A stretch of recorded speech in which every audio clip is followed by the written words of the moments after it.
Welcome to the deep dive. We're jumping straight into the stack of sources you shared today, looking at the latest news and shifts in AI. Yeah, there's a lot here. These materials, news pieces, research notes, blogs, they really paint a picture of what's happening right now. Exactly. So our goal is simple. Cut through that noise, find the important bits, and help you get up to speed quickly on what's moving in artificial intelligence. We'll be hitting on, how AI is being used at work, some surprising ways it fails, the job market buzz, and even some new tech capabilities. Okay, let's get into it. So first up, based on these sources, it seems like AI use at work is just exploding. There's this INTAP survey for 2025 mentioned. Right. That one highlighted 72% of professionals saying they use AI at work. 72%. That's up from what, like 48% in 2024? Yeah, a really significant jump.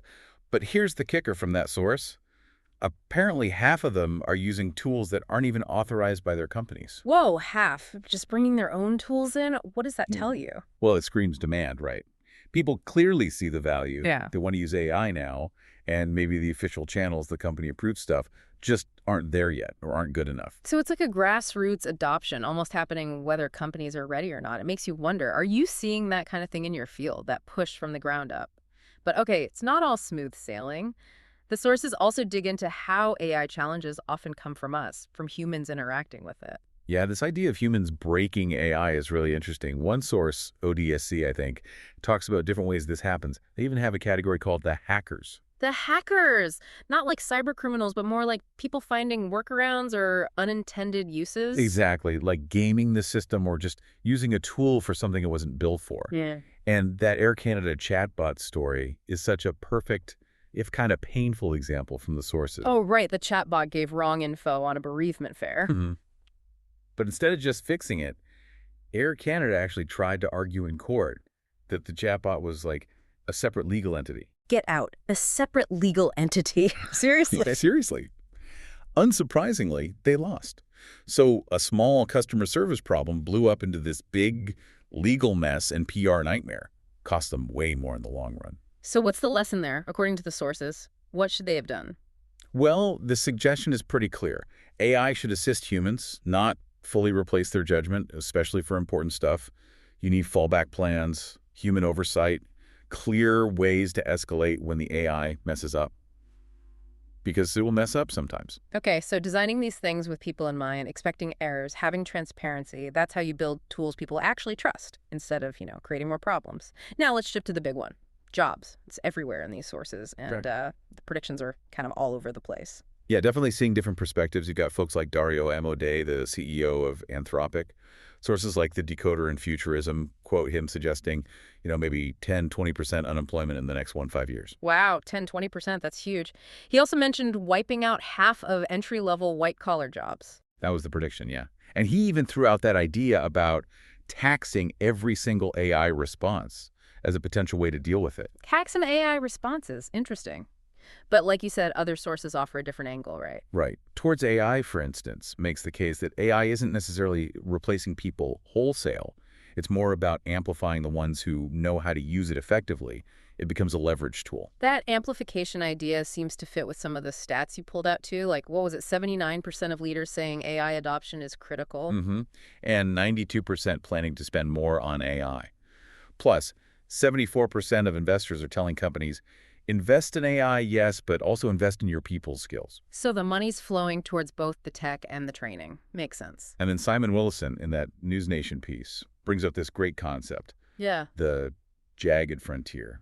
The jagged frontier, meaning AI is amazing at some tasks, terrible at others, and the line is messy and unpredictable. Exactly. It's not a smooth wave washing over everything. It hits certain areas hard, others not at all yet. So jobs focused on, say, information processing translators, paralegals, they're changing already. Yeah, the sources suggest those roles are shifting towards reviewing AI output, editing, fact-checking, rather than pure creation. Oh, whereas jobs needing hands-on skills, physical presence plumbing, HVAC, the skilled trades Willison mentions, they seem much less affected for now. Much more resistant, yeah. Yeah. Requires being physically there, complex manual work. So hearing all this, the dire predictions, the amplification argument, this jagged frontier, it really prompts a question for you listening, doesn't it? How do you make the case for your own AI skills development? Based on these sources, that seems like a smart bet for anyone right now. Okay, moving into the legal side of things, you flagged a development from Odyssey about a lawsuit against Character.ai. Yeah, a federal judge allowed a wrongful death lawsuit to move forward. And crucially, the judge rejected the idea that what the chatbot said was just, free speech protected by the First Amendment. So the platform could potentially be held liable for the chatbot's output. That seems significant. It could be. This case might set a really important precedent for AI regulation and liability down the line. Definitely one to keep an eye on. All right, shifting gears again, let's talk capabilities. There was a piece in Wired about something called probabilistic AI. Sounds a bit different. It is a different approach.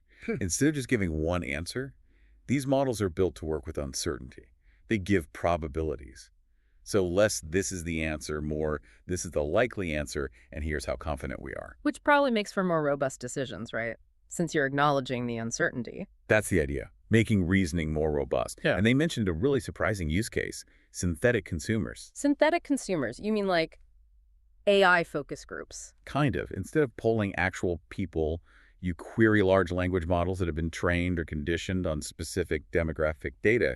You simulate their responses. And does that actually work? Can an AI really mimic how a specific group would respond? Well, the Wired piece quotes someone named Thomas saying early results suggest they can mimic human opinions shockingly, realistically. Wow, so potentially fast with cheaper insights than traditional surveys. Potentially, yeah.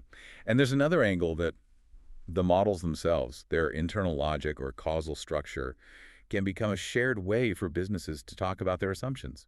Builds trust, maybe? Okay, on the nuts and bolts front, new models, dev tools, news about DeepSeek releasing an updated open source model, R10528. That's right. Sources like MarkTech Post and The Decoder highlighted it. It's focused on better reasoning, math, coding, logic. And it's meant to be a strong open source competitor, like up against the big guys. Yeah, positioned as competitive with models like OpenAI's latest, Google's Gemini 2.5 Pro.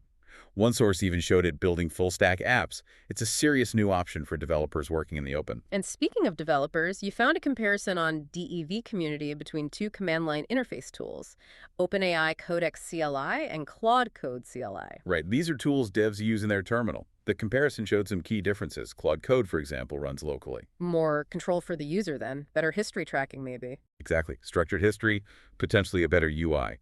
Whereas the OpenAI tool uses cloud containers, an API, and seems more focused on things like validating with tests. Does the source give examples of how they perform differently? It does. Looks at how they handle understanding existing code, fixing bugs, building new stuff.